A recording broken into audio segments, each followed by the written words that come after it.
many people think that, well, they need to get to the root of the fear, and they need to solve it. And maybe you could talk yourself into realizing that those fears are irrational, but that's sort of a slippery slope, because when you begin talking about irrational fears, because you're focused upon the very thing that is causing the fear, then law of attraction brings you more evidence, more conversation, more mental images about the fact that it is not so irrational, because you remember that happening, and you remember that happening, and you remember that happening.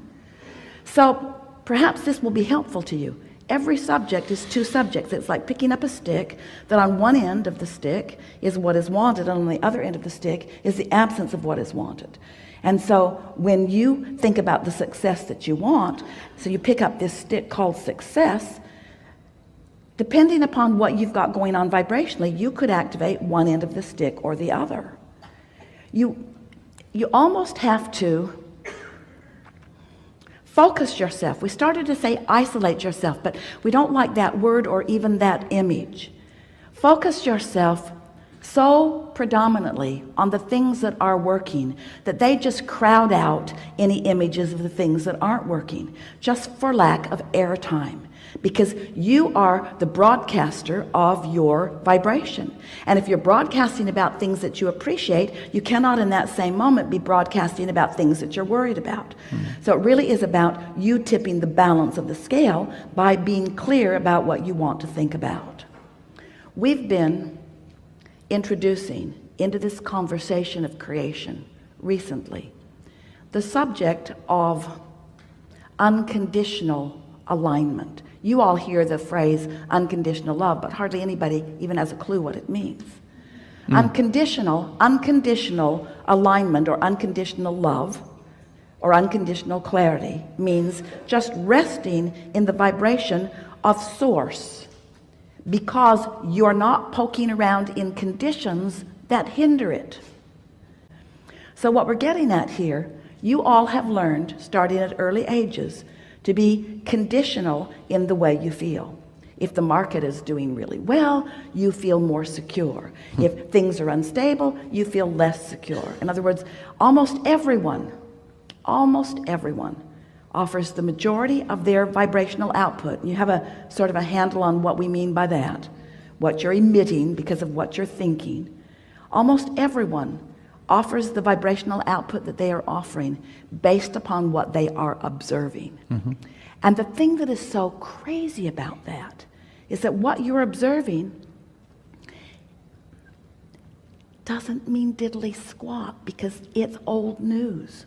What you're observing already manifested. And if you're a creator, don't you want to be focused upon what you're creating? You'll start with an intention when you go to bed tonight. When I sleep, all momentum is going to stop, and when I get up in the morning, the momentum that will be started naturally is that pure positive momentum. The moment that you wake up, you're a perfect match to the source within you and everything that's in your vortex. You are. For that long, you're there. And then you begin to think and talk to others. But if when you awaken, you acknowledge that you're there, and you appreciate that you are there, and you feel the newness of this day, and you reach for soft, general, simple thoughts that don't challenge your alignment, just long enough that momentum gets going, you can get into a role of appreciation pretty soon. And before long, we're talking about a few days or weeks, you will have changed the balance of your point of attraction so significantly that you will acknowledge how good you feel. We want you to walk around in this world knowing that all is well with you. Cannot deny the beauty of this planet, the spinning of it in its orbit. That's for you. That's for you. The water is tended to on this planet. That's for you. The life in the plants. No new trees are being trucked in from other planets. Your planet is being sustained by energy and focus. The well-being is enormous. So when you find those things to focus on, just acknowledge the well-being that Now that may not be the best subject because you've got so many people beating the drum of global this and global that. We'd like you to start thinking more universally.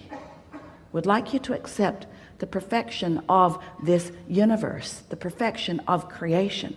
We want you to focus on the source within you. We want you to acknowledge that you're here to conceive of improvement, and you do it all day, every day. So when billions of you watch television and find things to worry about, you put a request in the vortex that source is on right away. And when we say when you ask it is given, we're not making it up. It is. When you ask, it is given. But you're the ones that have to tend to the manifestation of it. You have to make what's been given a reality, which means you've got to find a way to perceive what has been given. And if you're just looking at what has already come to fruition, the good and the bad and the ugly, the wanted and the unwanted, then you've got a vibrational pattern going on within you that causes you sometimes to feel good and sometimes to feel bad, but you have no control because you're sloppy in your perspective. You got to care about the way you feel enough that you tune yourself to words and emotions, to feelings that feel good.